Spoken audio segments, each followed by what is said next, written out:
ଆପଣ ସହଜ ଉପାୟରେ ବିନା ପିଆଜ ରସୁଣରେ କିଛି ଟେଷ୍ଟି ଖାଇବା ପାଇଁ ଚାହୁଁଛନ୍ତି କି? ତାହେଲେ ଏହି ରେସିପି ଆପଣମାନଙ୍କ ପାଇଁ। ନମସ୍କାର, ଜୟ ଜଗନ୍ନାଥ। ମାମାସ୍ କିଚେନକୁ ଆପଣମାନଙ୍କୁ ସ୍ୱାଗତ। ମୁଁ ଆଜି ଭାପା ପନିର ରେସିପି ପ୍ରସ୍ତୁତ କରିବି। ସେଥିପାଇଁ ନେଇଯାଇଛି ମସଲାରେ ନଡ଼ିଆ ଗୋଟେ ଫାଳ, ଯାହାକି ଛୋଟ ଫାଳଟେ ଥିଲା। ନଡ଼ିଆର ଉପର ଭାଗ ଭଲ ଭାବରେ ଛଡ଼େଇ ନେଇଯାଇଛି। ଚାରମଗଜ 2 ଚାମଚ ହେବ।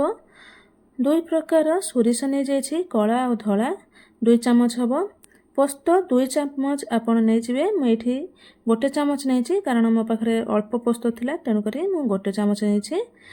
କାଜୁ 10-12ଟି ନେଇଯାଇଛି। ଏସବୁରେ ଅଳ୍ପ କିଛି ପାଣି ଦେଇ ଭଲ ଭାବରେ ଭେଦି ନେଇଛି। ବର୍ତ୍ତମାନ ଗୋଟେ ପ୍ୟାନ୍ ବସାଇବା ଗ୍ୟାସରେ। ସେଥିରେ 2 ଚାମଚ ହେବ ଅଏଲ୍ ଦେଇଦେବା। ଅଏଲ୍ ଦେଇ ସାରିବା ପରେ ଏଇଠି ମୁଁ 200 ଗ୍ରାମ ପନିରକୁ ଭଲ ଭାବରେ ଭାଜି ନେଇଛି। ଦେଖନ୍ତୁ, ମୁଁ ଏଇଠି ଗୋଟା ପନିର ଦେଇଛି ଭାଜିବା ପାଇଁ। ଏହିପରି କରିବା ଦ୍ୱାରା ସହଜରେ ପନିର ଭାଜି ହେଇଯାଏ ଆଉ ସୁବିଧା ମଧ୍ୟ ହେଇଥାଏ। ତେଣୁକରି ମୁଁ ଏଇଠି ଗୋଟା ପନିର ଭାଜି ନେଇଛି। ଆପଣ ଚାହିଁଲେ ଆପଣଙ୍କ ହିସାବରେ କାଟିକି ଭାଜି ପାରିବେ, କିନ୍ତୁ ମୁଁ ଏଇଠି ନର୍ମାଲ 200 ଗ୍ରାମ ଯାକ ପନିର ଭାଜି ନେଇଛି। ଏହିପରି ଭାଜିବା ଦ୍ୱାରା ପନିର ମଧ୍ୟ ସଫ୍ଟ ବହୁତ ରହିଥାଏ। ଦେଖନ୍ତୁ, ଏଇଠି ମୁଁ ବ୍ରାଉନ୍ କରି ପନିରକୁ ଭାଜି ନେଇଛି। ପନିର ଅଳ୍ପ ଟିକେ ଥଣ୍ଡା ହେଇଯିବା ପରେ ମୁଁ ଏଇଠି ପନିରକୁ କାଟି ନେଇଛି। ଆପଣ ହିସାବରେ, ଆପଣଙ୍କ ଚଏସ୍ ହିସାବରେ ଆପଣ ପନିର ଛୋଟ ବଡ଼ କରି ଆପଣ କାଟିପାରିବେ।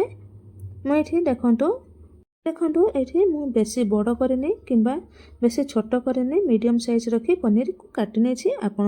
ଆପଣ ହିସାବରେ ଆପଣ ପନିରକୁ କାଟି ନେବେ। ଏଇଠି ଦେଖନ୍ତୁ, ମୁଁ ସବୁଯାକ ପନିରକୁ କାଟି ନେଇଛି। ଦେଖନ୍ତୁ କେତେ ସୁନ୍ଦର ଦେଖାଯାଉଛି, କଲର୍ ମଧ୍ୟ ବହୁତ ସୁନ୍ଦର ଆସିଛି। ବର୍ତ୍ତମାନ ପନିରର ପ୍ଲେଟ୍କୁ ସାଇଡ଼ରେ ରଖିନେବା। ବର୍ତ୍ତମାନ ମିକ୍ସିଂ ଜାର୍ରେ ମସଲା ସବୁ ଦେଇଦେବା।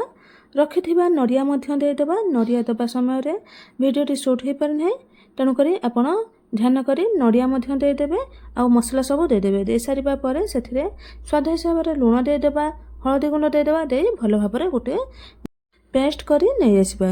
ଏଇଠି ଦେଖନ୍ତୁ, ମସଲା ଆମର ପେଷ୍ଟ ହେଇଯାଇଛି।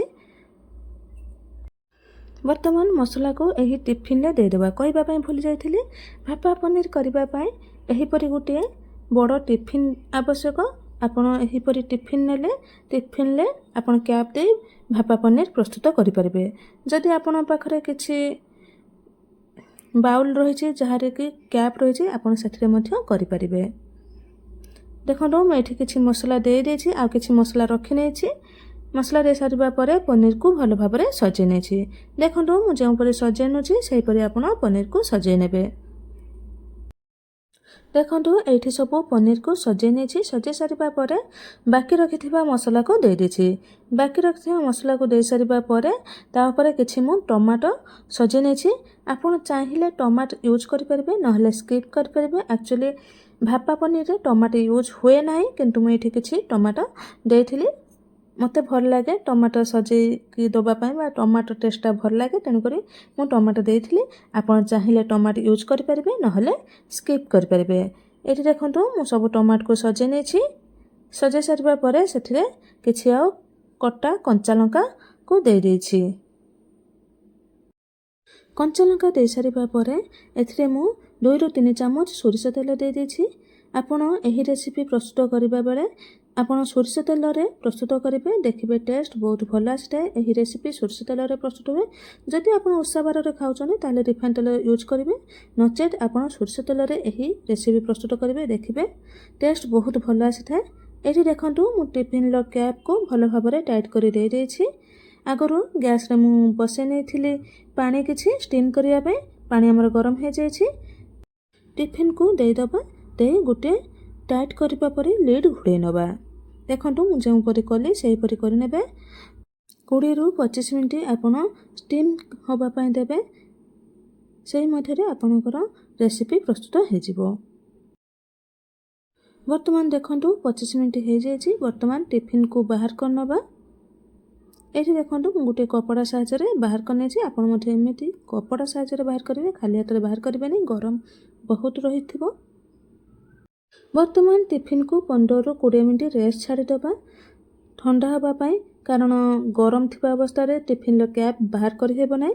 ତେଣୁକରି 15-20 ମିନିଟ୍ ରେଷ୍ଟ ଛାଡ଼ିଦେବା। 15-20 ମିନିଟ୍ ଯିବା ପରେ ଆମେ ଟିଫିନ୍ର କ୍ୟାପ୍ ବାହାର କରିନେବା।